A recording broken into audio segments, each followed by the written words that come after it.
The book is called The Cycle Breaker.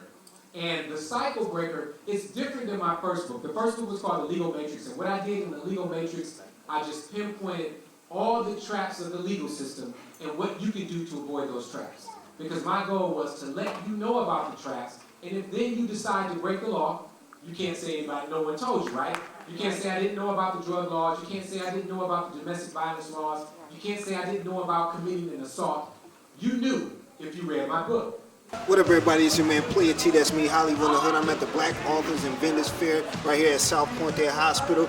I'm right here with Judge William Dawson. How you doing, Mr. Dawson? I am excellent. How are you? I'm doing fantastic. Now, you spoke in there. You spoke on some really powerful points as far as breaking the cycle. You're living proof of that, man. How big is that to be able to preach that and talk that and live that? You know what's important for me, growing up in East Cleveland, I've made mistakes. I mean, I look at it like this. The only reason I didn't end up in jail for some of the stupid stuff I did is by the grace of God. So when I see people come through my courtroom, I immediately identify with them, which is really why I think I'm in this position. People wonder, why does Judge Dawson give second chances? Why does he give so much respect and compassion? Because that was me. You know what I mean? The only reason I'm in this position and you're in that one is because I had some blessings that you didn't. My name is Tanya Higgins, and I'm the owner of Fighting Soldiers Apparel. If you don't know what Fighting Soldiers Apparel is, Fighting Soldiers is health awareness apparel. That's designed to uplift and motivate people who are going through various diseases. Right. Now we feel there's a deep story behind the clothing. Oh yeah. Can you elaborate a little bit on that? Yes, in 2012 I was diagnosed with stage 4 breast cancer. And I mean, my life just kind of turned upside down from it, but it was kind of a blessing too at the same time. And so what I found to be very important for me to keep up my fight was I started posting words of affirmation, positive words of affirmation all throughout my house. Because there was some days I just wanted to give up the fight because the medication was just beating me up. So from there I just started writing. And I started sharing my story on Facebook and throughout all the different social media sites. And then come to find out, people started telling me, you motivate me, you inspire me, keep up the fight. And they started telling me about the different diseases that they had. And I was like, wow, we fight soldiers. And this ain't just about cancer. It's about mental health, it's about autism, lupus, heart disease, all of it. I want you also to know, Judge, also that we are willing to help any way that we can. We've been out spreading a lot of positive messages around Cleveland, and people know us for being a positive vibe and influence here in Cleveland. So we'd like to help East Cleveland as much as possible. Thank you. And if there's anything that we can do, definitely keep us in mind, because we're spreading love and joy, baby. I just wanted to add that I'm an 18-year alumni of East Cleveland Theater. Thank you very much. It's your man Player T. That's me. I'm right here at the Black Authors and Vendors Fair. I'm right here with Angelica and Ken at 1490. How you guys doing? All right. What's happening, people? Hello, Cleveland. How you doing? Now, when you got invited to be a part of this and, you got to speak, in your mind, what went through your mind? What came to my mind was to support this event. It's a positive thing in the community.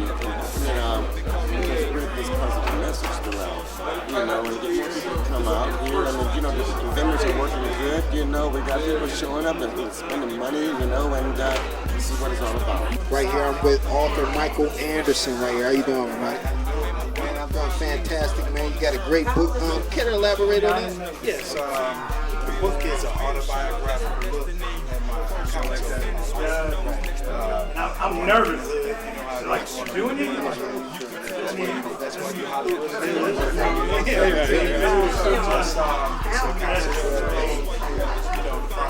I'm about to talk to you, man. I'm alright right now. Are you alright right now? Yeah, I'm alright right now. I spent a lot of time in jail and realized that it was more to offer. There's more things that I could do than just be a pharmaceutical. Right. A dispensary. Right. You had a lot of time to think about it. You came home, you hit the ground running, changed your life around. What are you expecting here on out? From here on out, I wrote the book to inspire a young man that was going through some of the struggles that I went through, to show them that not only can have to do these things. Can you name your book? Natural born survivor. Not only that you don't have to do these things, but there's other things that you can. You can be successful growing up in those kind of conditions. So that's kind of why I wrote it from, if you read the book, it's from adolescent boys in there. I wrote it from when I was an adolescent. I started from that point. So I'm kind of speaking to adolescents through that voice. Is that right? Yeah, so it kind of pulls them in a lot. When they read, like any girl that I know has bought my book and gave it to her son. A lot of women gave my book to their sons because, of course, they're fighting the hood. They're going through the struggle. And their partners trying to bring them into the drug trade, make money, hustle. So they give them my book and then they like, wow, you know, after they read it, the little young boys, like, man, I didn't, he went through this, he did this, he was able to leave out alone and build homes and, you know, do positive things in the neighborhood. So it's an inspirational too. What's up, Dawson? What up, everybody? It's your man, Player T. That's me. How you in the hood? I'm doing it big at the Black Authors and Vendors Fair right here at South Pointe Hospital. I'm with Jay Trainer right here. What's up, Jay? How you doing? I'm fantastic, man. I see you got your soldier down here, man. Yeah, What you said, Gunther? That's Gunther Bartholomew Craig. How long have you been at this, man? You know, training dogs and whatnot. I've been training dogs professionally for about 15 years now. Alpha and Omega, we're a new company. We started June of 2015. What gave you the passion to want to train dogs? Did you take that on early on in life? I've always been an animal lover. Just coming up as a kid, learning how to really communicate with dogs so they weren't chewing up my toys and, you know, causing havoc in the neighborhood. Just learning how to handle them and communicate with them so that they're doing this instead of running down the street, getting hit by cars, right? Can you remember your first pet, your first dog that you took on and took a liking to? Yeah, his name was Bezo. He was the same breed as this, American Bulldog, and he chewed up my car, chewed up my water bag, you know, flooded the house. So, and that's really what got me into professional dog training. I went to a trainer and I got really interested in the other side of being a responsible pet. So, right, well, some dogs have a stigma for being, you know, vicious or what have you. Is it more so the owner, or is it the pet, or a combination, or what? it's always the owner.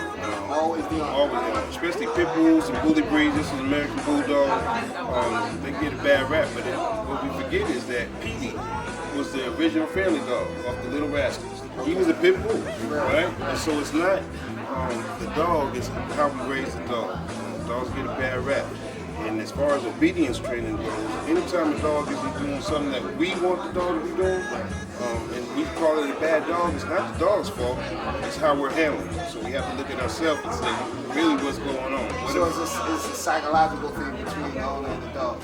It's a psychological thing with the owner, not the dog.